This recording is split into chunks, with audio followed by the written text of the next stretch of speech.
आइए दोस्तों, तो आज हम शुरू करेंगे पैकेजिंग ऑफ डीएनए हेलिक्स। तो चलिए शुरू करते हैं। तो देखिए, इसमें हमें देखना है कि डीएनए किस तरीके से पैक हो रखा है। ठीक है, क्लियर। वो डीएनए की पैकेजिंग, क्योंकि डीएनए तो काफ़ी लंबा है। अब वो लंबा एक छोटे से न्यूक्लियस के अंदर होता है, तो कैसे हो सकता है? सोचिए, कोई लंबी चीज़ है, उसको छोटे से जगह पे अगर रखना है तो हम कैसे रखते हैं? उसको इस तरीके से मोड़ देते हैं, है ना। उसको क्या कहते हैं, उसको मोड़ के रख देते हैं। ठीक है ना। तो ये मोड़ने की प्रोसेस को या एक जगह ऐसे इकट्ठा करके रखने की प्रोसेस को क्या बोलते हैं? Packaging of DNA. तो आइए देखते हैं डीएनए के हेलिक्स। और डीएनए के हेलिक्स मतलब ये जो डबल स्टैंडर्ड डीएनए है, क्लियर हुआ ना। ये दो स्टैंड दिख रहा है आपको, ये जो दो स्टैंड है ये।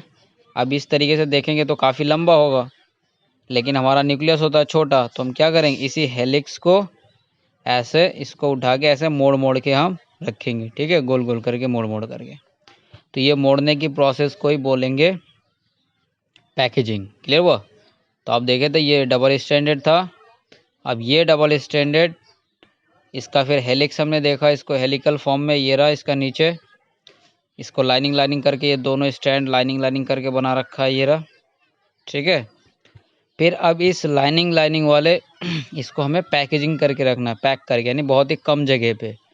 ठीक है, तो वो प्रोसेस कहलाएगा पैकेजिंग। तो पैकेजिंग का मतलब समझ में आ गया होगा कि इस डीएनए को मोड़ के रखना, पैकेजिंग। तो आइए समझते हैं आगे।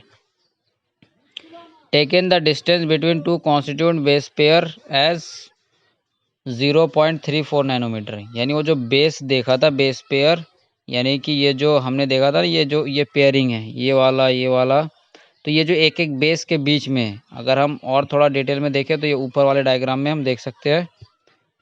ठीक है, तो ये देखिए, ये है, यानी ये जो बेस है, एक पेयर ये रहा, एक पेयर ये रहा। तो इनके जो बीच का डिस्टेंस ये कितना है, ये कितना है, ये 0.34 नैनोमीटर। क्लियर हुआ। एक बेस पेयर के बीच का डिस्टेंस 0.34 नैनोमीटर। अब इसको मीटर में कन्वर्ट करेंगे तो ये हो गया 0.34 इंटू 10⁻⁻9 मीटर। ठीक है, मीटर में कन्वर्ट कर दिया। If the length of DNA dual helix is a typical mammalian cell is calculated.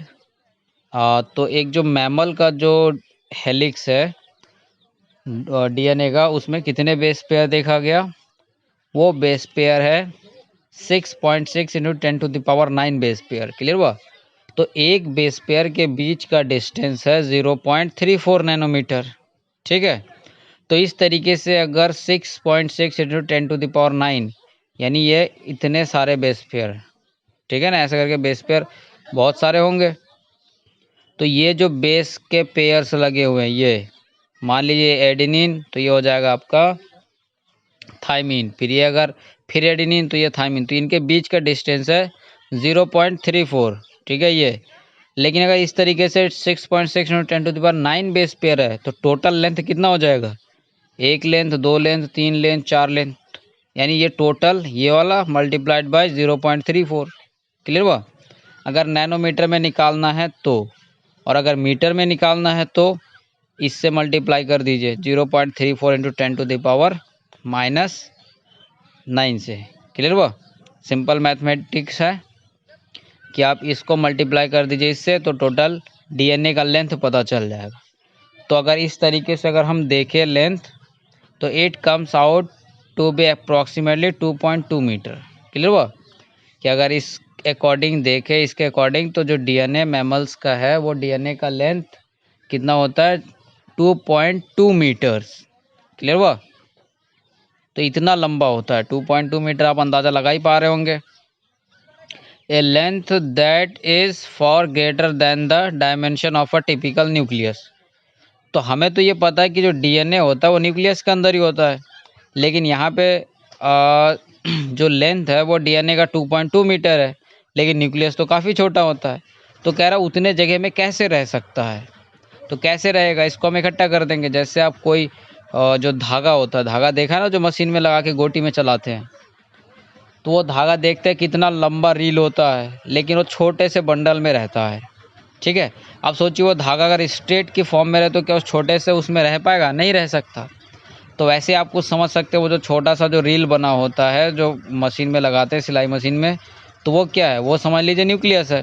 अब इतना लंबा डीएनए है, इसको इसमें कैसे रखेंगे, इसको कैसे रख सकते हैं, इसको हम क्या करें, इसके चारों तरफ लपेट दे, ऐसे करके इसमें लपेट दे, तो लपेट देंगे तो बहुत सारा लेंथ छोटे से जगह पे आ जाएगा। क्लियर हुआ।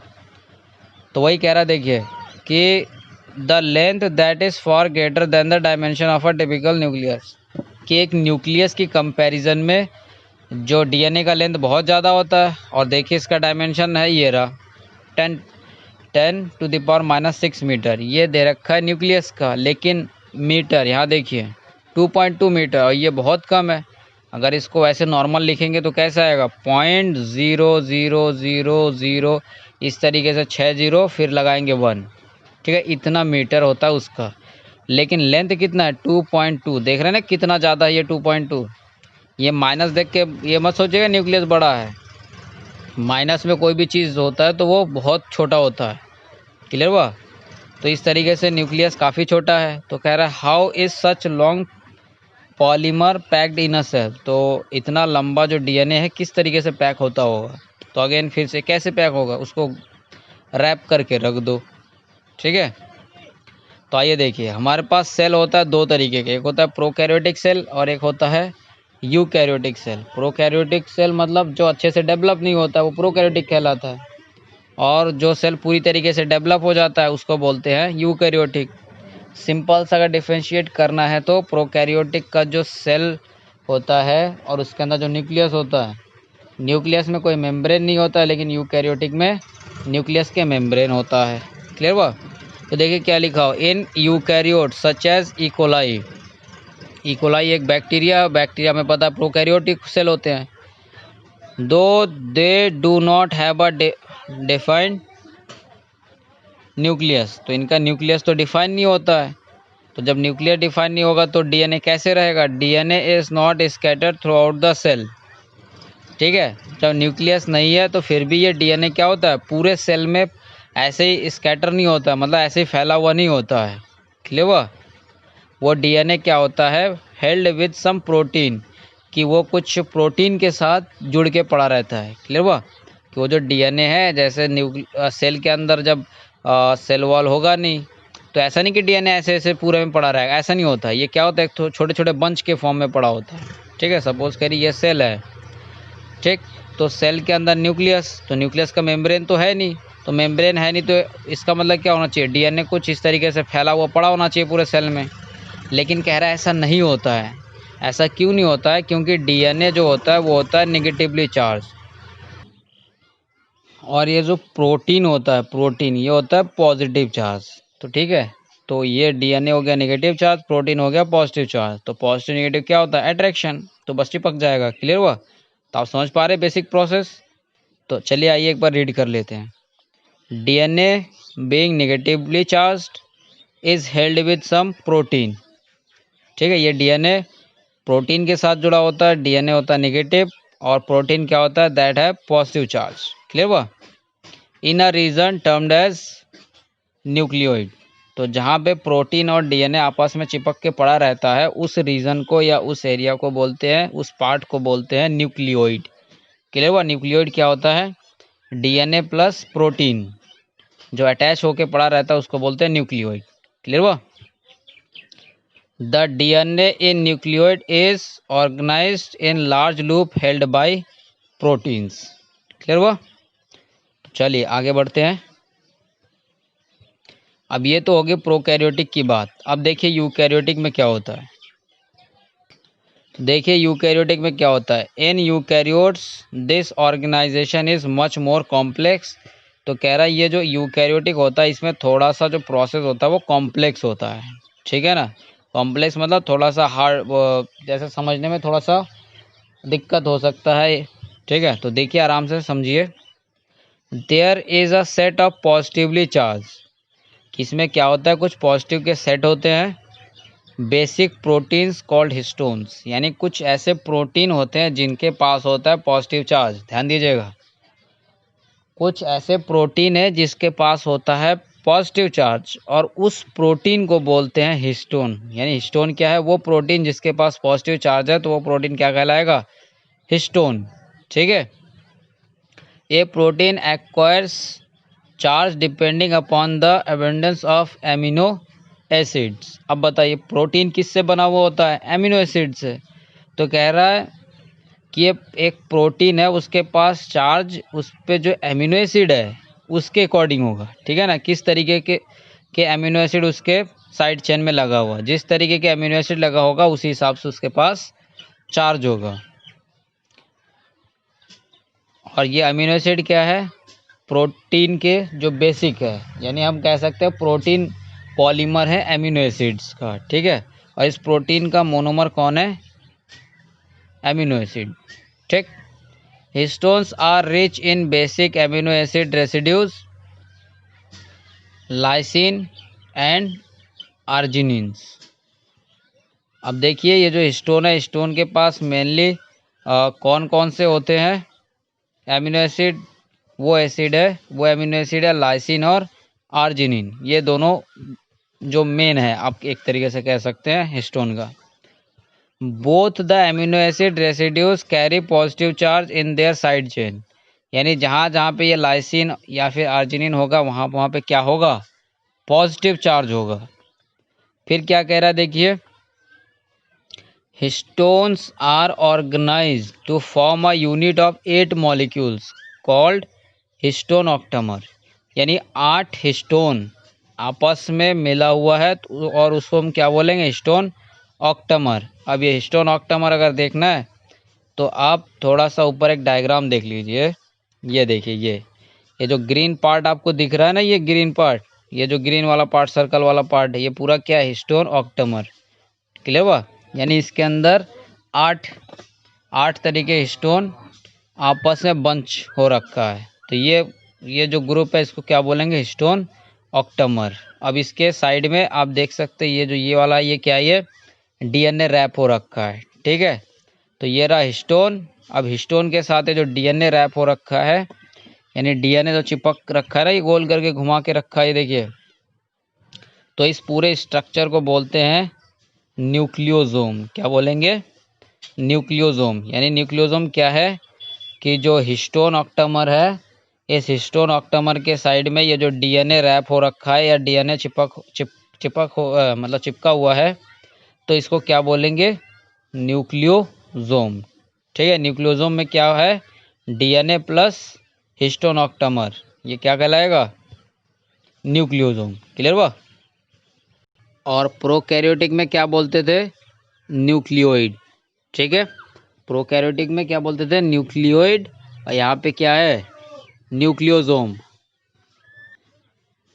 चलिए आगे देखते हैं। The negatively charge DNA is wrapped around the positively charge histone octamer to form structure called nucleosome. ठीक है। अभी जो ऊपर हमने देखा है कि डीएनए जो कि नेगेटिव चार्ज होता है, ये हिस्टोन ऑक्टेमर जो पॉजिटिव चार्ज होता है, इसके चारों तरफ लपेटा हुआ होता है। रैप्ड मतलब लपेटा हुआ रहता है। ठीक है। जो फिगर में अभी दिखाया था, ये रहा 6.4 है। ए typical nucleosome contain 200 base pairs of DNA helix. ठीक है। कि मतलब ये जो एक रैप है, मतलब एक रैप मतलब कि ये यहाँ से शुरू हुआ, यहाँ से घूमता हुआ एक ये जो रैप है, तो इतने के अंदर एक न्यूक्लियोसोम के पास कितने बेस पेयर होंगे? 200। मतलब ये जो पूरा लपेटा हुआ है, मतलब इस लपेटे हुए फॉर्म में कितने बेस पेयर होंगे? 200। समझ में आ रहा है ना? देखिए थोड़ा ध्यान से समझिएगा। ये देखिए, ये है आपका डीएनए का एक साइड और ये रहा दूसरा साइड। तो ये क्या? ये डबल के फॉर्म में है। ये हेलिकल वाला स्ट्रक्चर है डीएनए का। ये जो हेलिक्स वाला था ना, हेलिक्स ऊपर ध्यान दीजिए थोड़ा सा, ये जो हेलिक्स वाला था, ये हेलिक्स अब वहाँ पे एक इस तरीके से वो जो घुमा रखा है वो क्या है? इस हेलिक्स को एक डंडी के थ्रू दिखा रहा है। तो ये जो पूरा एक रैप है, उस रैप के अंदर कितने बेस पेयर होंगे? 200 बेस पेयर। क्लियर हुआ?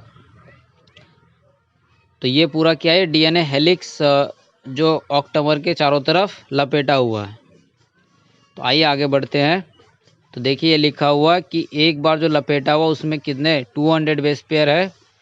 Nucleosome constitute the repeating unit. यानी कि एक न्यूक्लियोसोम, फिर यहाँ से डीएनए आगे बढ़ा, फिर एक न्यूक्लियोसोम, फिर एक आगे बढ़ा, फिर न्यूक्लियोसोम। क्लियर हुआ?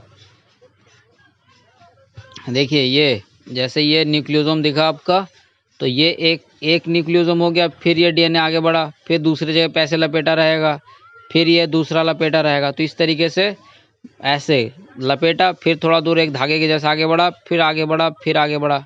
क्लियर हुआ? तो ये कुछ देखिए लपेटने के बाद कुछ इस तरीके से ये देखिए डायग्राम में देखा रखा है, देखिए गोल गोल दिख रहा होगा आपको।